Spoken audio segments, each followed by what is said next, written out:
Hi, it's Diane from Faithart Design Studio.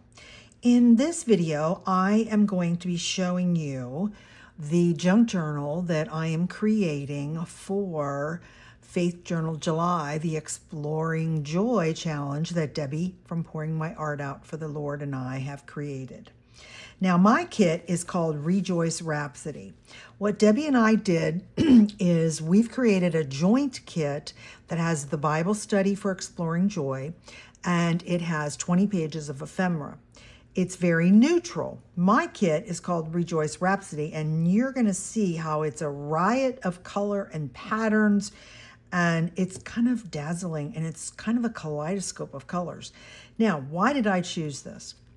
A couple months ago, I watched a video from our lovely Natasha from Treasure Books, and she made this flip out journal. And I just thought it was the coolest thing because it goes like this and like this and like this.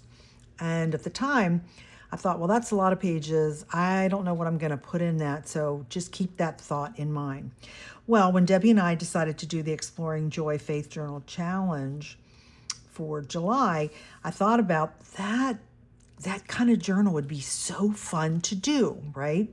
And then thinking about what does joy look like? Joy to me was so many colors I could not stop on one. That's how this kit came about. So I'm going to attempt to show you how to do this. Hopefully teach you, but I'm not sure that I'm the expert at this right now. So I'm going to show you where I'm at so far. Hold on one second. Okay, I'm going to take all that off. Now, as I mentioned, this is a Natasha called it the flip out journal, and I'm going to show you real quick, and then we're going to go deeper into it. So look, this is not the top of it. This is just what's on that paper? I've got so much glue sitting all over here. Okay, so watch. It goes like this, goes like this, goes like this, and then you flip this, and you flip this, and you flip that, and you flip that, and then you flip this, and you flip that, and you flip another one, and here's your back. Isn't that like stunning? Okay, so let's go backwards now. So this is what a flip out journal looks like, okay? And like I said, did I just do that right? No, that would be right. See, I'm still learning this myself as I was being very, no, that's double. There, that goes there, then that goes there, then that goes there. Okay. And it's going to be attached to this base. It's not attached yet because I'm going to have ribbon, and I'm going to put the ribbon on it, but the whole thing is not done, and you need access to the back. So see the back of this? This is where you attach your papers in a variety of ways. You can attach them via hinges, which is what you see right here.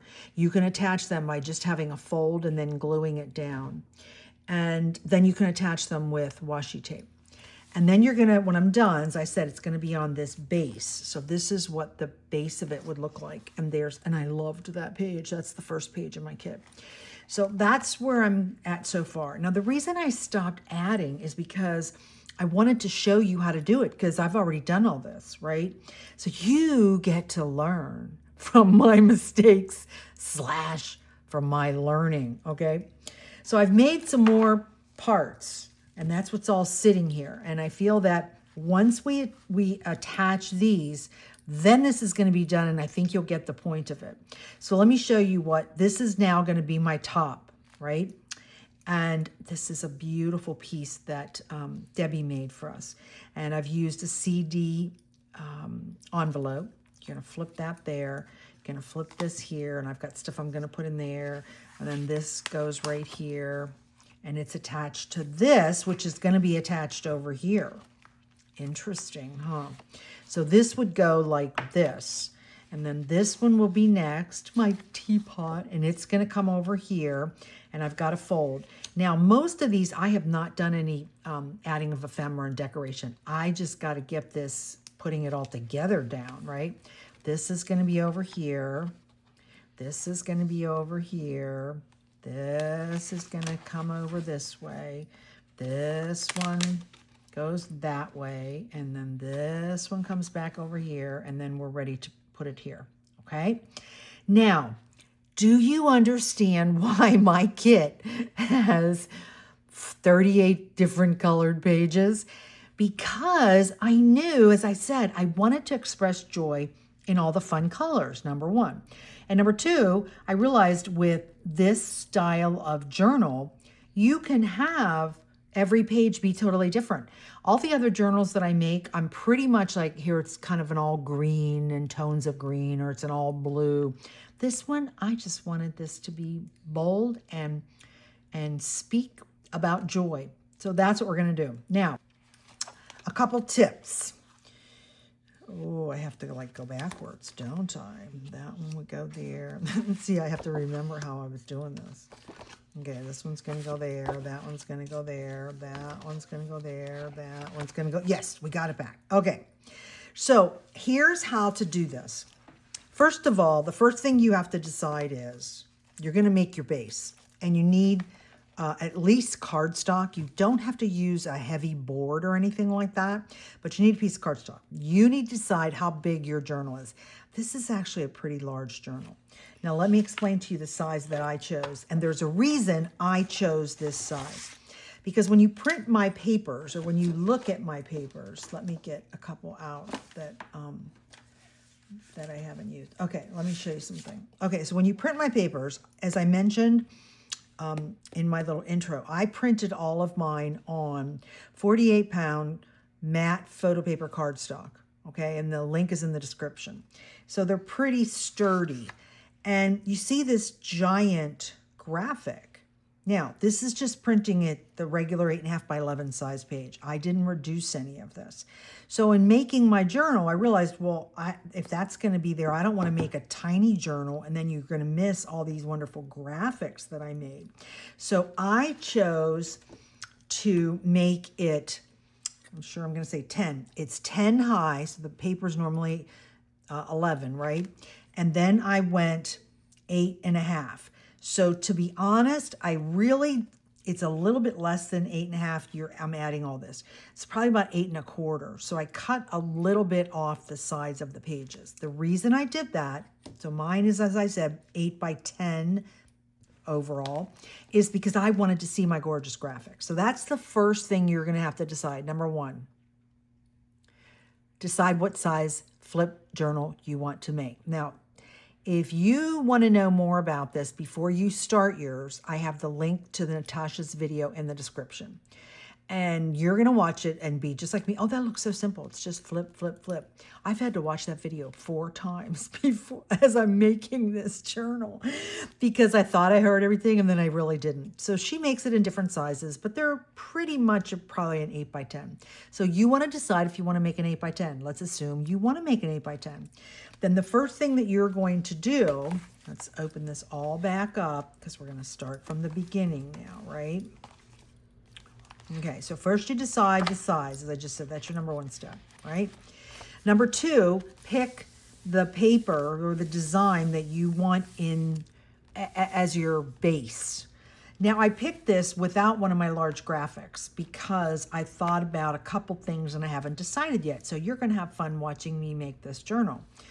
One of the journals that Natasha made, she ended up leaving the back. Well, basically hers are very plain. She doesn't use digital papers, so you're not going to see these kind of papers. She sometimes uses scrapbooks, but she uses mostly just like junk papers that you collect. So let's assume this would just be a plain base. So she left it that way and then just added some different colors. But one of the things that she did to one of the journals, which I thought was really cool, so then I went and printed, and I'm not sure if I'm going to do it or not, but in the Bible study, which I always give you, the Bible study for exploring joy, this comes as an 8.5 by 11 sheet. What I decided to do was print it 2 to a page so that this is where I was hoping I was going to write on my notes. So I printed all the pages as 2 to a page. And one of the things that she did was she attached like a little notebook in here for the notes. So I printed them that way.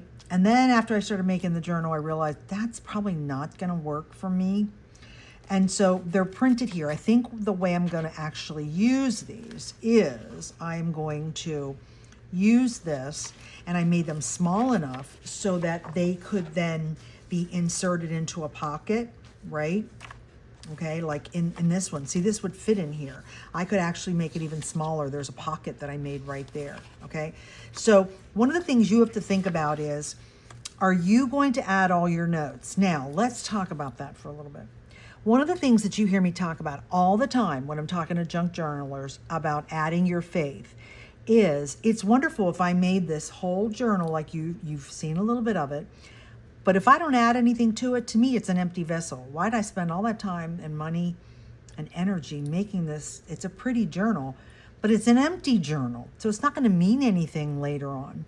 So I'm going to challenge you that if you're going to go along with us and do the Exploring Joy study, that you add your notes. Do the study with us and add your notes into your journal. Whether you make this kind of journal, or you make the kind of journal that Debbie's making, which is totally different from this, has nothing to do with mine, okay? Make any kind of a journal you want and just do the study with us. So that's kind of the other part that I've been thinking about, is how I'm gonna put my notes in. So I think I've resolved that. So you need to resolve that. That's your step 2. So let's review. Step 1, your first step is to decide what size you're gonna make if you're gonna make the flip out journal with me. Number 2, are you going to add your notes? How are you going to do that? Just think in general. I'm not saying you have to be specific and hold yourself to it. The third step is then, once you've got your size, this is what I started to do next, was I decided to, like I went and got this is a large, what was this, this is an envelope. This is a piece of junk mail envelope.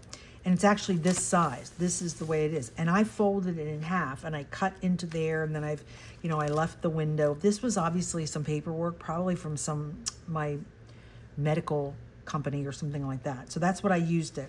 And you can see that this has been hinged in. Yes, it's hinged underneath, okay? So the third step that you're gonna start doing, and this is what I ended up doing, you're seeing, is go and pull your papers that you want to use and just start thinking about how you're going to add them and what you're going to do. Because here's an example. Now, do you see the width of this? There's the 8.5, right? So what I decided to do is, instead of cutting that off, I decided to fold it over, okay?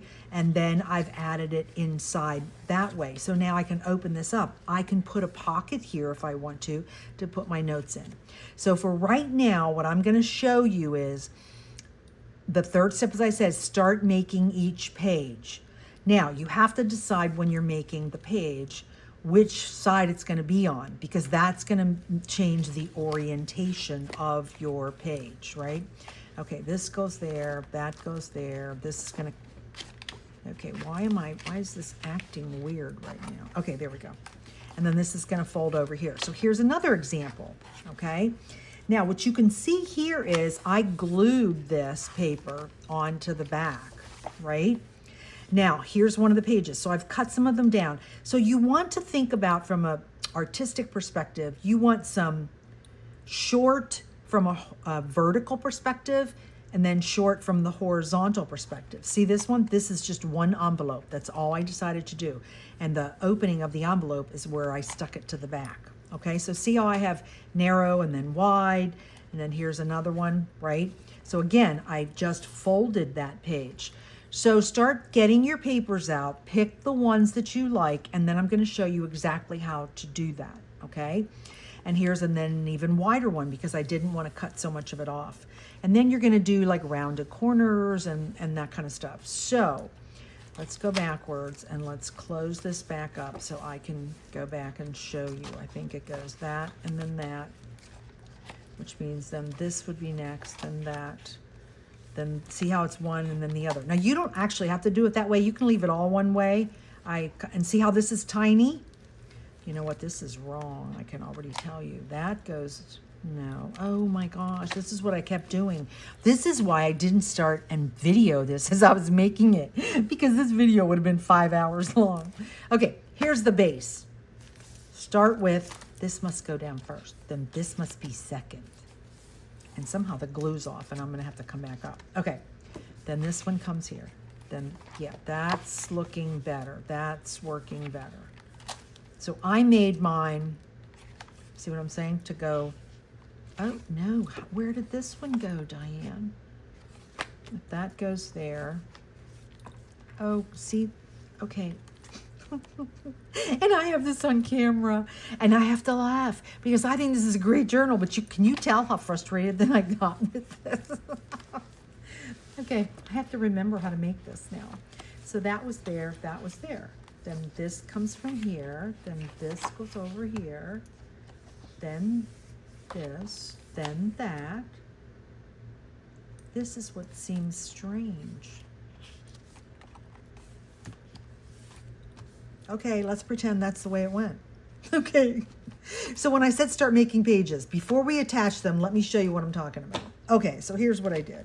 Let me turn these over because you're seeing the back of them, right? That was just some extra papers. Okay, let's not do this top one because this was very complicated. Let's just pick one side one. So I loved the teapot. Now, I'm going to fold this back down because you can see how tall this paper was. So I decided to fold it up to the teapot so that I had a fold. Okay, that shortened it on my base. Here's my base, okay? And then I just sat here and decided this was gonna be from the left. So I've left this open. See, there's nothing on there. So the first thing was pick the paper, pick if you're gonna fold it, right? You can add a decoration, turn it over. Now, all of these, I did not double print mine, double-sided. I just printed them one-sided. Because then what I did was I went in and almost all of my background papers, you're going to notice, are from my own kit called Music and Ledger Papers. And they're all just great backgrounds that you can just add. So see, this is ready to be attached. That's why I left it here, so you can watch me attach and I can teach you how to attach. Okay, here's another one. Now this one's going to come from this side, right? So again, this was much longer. I didn't do a fold, but I had this beautiful like ribbony stuff that I wanted to add, but this was much wider, so I've cut that piece off. Here, look, I'll show you. See, this goes over here, and this was down here. That's the size of the page, so you can tell what I've cut off, okay? So I knew that this one's gonna come from the right-hand side. Flip it over. This is a page, an extra page that I have from one of my other kits, and I'll have the link in there. So that one's ready to go, okay? I'm gonna put that over here. Now on this purple one, this is gonna come from the left side, and I wanted to add some of this, turn it over. Again, this is from my Music and Ledger paper. All these really fun. If you do not have this kit, you know what I think I'm gonna do? I'm gonna put it on sale for you. I'm gonna put it on 30% off, because if you have not bought this kit, I would highly encourage you to buy it. Not just to make this journal, but here's why. I live in Florida. I do not have access. There are no resale shops here or antique shops where they have all these wonderful old ledgers and stuff like that. And I've looked online to buy some from some people, and I'm sorry, they want a lot of money for that stuff. So what I did was I created a whole kit for you, a music paper, ledger paper, and invoices and all that kind of fun stuff. And it's just a few dollars, so you don't have to go traipsing everywhere to try and find all this stuff. So I added that to there, okay? That one's over there. Now here's another one. This is gonna come from the right-hand side. Now, what is this? I've trimmed this one down. That's the top. I trimmed a little bit off the top. This is washi tape. So with this kit, what I found I was having fun with was actually decorating my pages. So getting my washi tape out, finding fun little pieces of fiber, lace, that kind of stuff, if that's what you want to add to your pages. And here we go again. See, there's one of the pieces from my ledger kit. So that one's ready. And then this one was much wider, but I wanted it narrow. Again, if you look at the picture of the paper, does it go this way or this way? I think it comes over this way. And I had this from Dollar Tree. And so I decided I just want the teacup, so it's gonna come in this way, and I did some of the ledger paper on there. Now this one I really had fun with. This paper, I just love this. This goes up higher, so I've trimmed it this way, and I think I trimmed some off this way, and it's coming from the right. What I did on this one is I have a whole video on making these tab toppers, and this is not Diane's idea. This idea is from Tony at Crafty by Tony, #1, and also Margaret at Seven Plaza. They've done videos on how to make all these fun things. Now what I did for this one was very simple. I used this notch punch, and I punched a notch like right there, okay? And that's where you see that. And on the end, I came over and did it again, and then I rounded it. So this is not a folder. I didn't cover a folder. I made a folder with that tab. And then I just had fun adding lots of little ephemera, right? So that's how this one's going to go in. Let's flip it over. This is a page from one of my other kids. This is the secondary page to this page. And so I decided to make this really fun pocket. And I wanted to do that before I ended up sewing it in, because I knew I had to leave some space there. Not sewing it in, but attaching it, okay? And then all I did on here, look how fun that is. I have 3 different tab punches, and so I punched those in 3 different pieces of the paper. You see my big stack of all the scraps over here? And then I used, let me show you. I don't know if you have these. Now, these used to get at Dollar Tree. Can you see how old these are? Miss Elizabeth used to have these. I still have tons left, because every time I went in, I bought some. And these are just rub-on letters. So you could put the rub-on letters there. Or what you can do is, Debbie gave us a whole bunch of options with the word joy. So you could, just do that, okay? So that's what that one looks like, okay? So my suggestion is what I just said. Take your papers, kind of think about, I want this one to go on this, and then that helps you kind of decide which colors do you want first, last, and next, right? Like you don't want 3 pinks in a row. You don't want 3 blues in a row. You kind of want to alternate them, okay? So this one, let me show you what I did here. So this is the full piece of paper. I think I just trimmed a little bit off the top, okay? I turned it over, and this is from my pink parfait kit. This is one of the backgrounds for that, okay? This is just this is my secondary paper to the print, and I stamped on it. I did a whole bunch of stamping. I added some washi tape on the side. This is a real envelope, okay? And the envelope part is underneath there. I've already attached it. And all I did was just add some music paper on there, and then I glued the other pretty piece of this blue paper.